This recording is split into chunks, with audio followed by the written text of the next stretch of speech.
2025 में दोस्तों trending star खेसरी लाल जी और एक वीडियो पे अर्धशतक लगाने वाले हैं। जी हाँ दोस्तों, बिल्कुल अभी आप लोग सही थंबनेल पे एंड सही वीडियो पे क्लिक किए हैं। आज मैं आप सभी को बता दूं कि दोस्तों जो ट्रेंडिंग स्टार खेसरी लाल जी का एक हारमोनिया सॉन्ग रिलीज किया गया था, जो कि दोस्तों वो वीडियो पे फाइनली अभी 40 मिलियन भी क्रॉस हो चुका है। और दोस्तों मुझे लग रहा है कि 2025 से पहले ही ये वीडियो में 50 मिलियन के क्लब में शामिल हो जाएगा।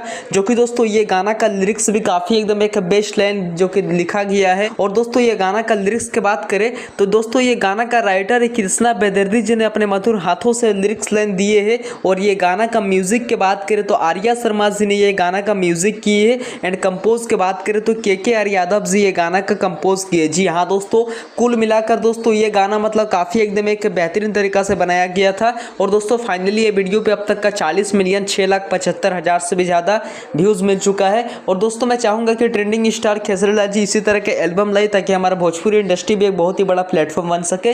जो कि दोस्तों ये वीडियो मॉडल की बात करें तो दोस्तों ये वीडियो मॉडल लिया गया तो श्रुति राव करके मॉडल का नाम है। और खुशी कक्कर जी एंड ट्रेंडिंग स्टार खेसरी लाल यादव जी ने सिंगिंग किए थे। और पम्मी रिकॉर्ड के यूट्यूब चैनल की ओर से आउट किया गया था। तो चलिए दोस्तों मिलते हैं किस नेक्स्ट वीडियो की ओर। और हाँ दोस्तों, मैं आप सभी को बता दूं कि दोस्तों ट्रेंडिंग स्टार खेसरी लाल जी के जो मैनेजमेंट टीम है उनसे मेरा कुछ ही देर पहले कॉन्टैक्ट हुआ है। और दोस्तों मैं आप सभी को बता दूं कि कुछ ही देर बाद आप सभी के बीच बहुत ही बड़ा एक बिगेस्ट पोस्टर आने वाला है ट्रेंडिंग स्टार खेसरी लाल जी का न्यू सॉन्ग का। तो प्लीज़ आप लोग मेरे चैनल को अभी तक सब्सक्राइब नहीं किए तो बेल आइकन को जरूर प्रेस कर दीजिए ताकि आप सभी को सबसे पहले इसी तरह का भरपूर लेटेस्ट जानकारी मिल सके। Thank you.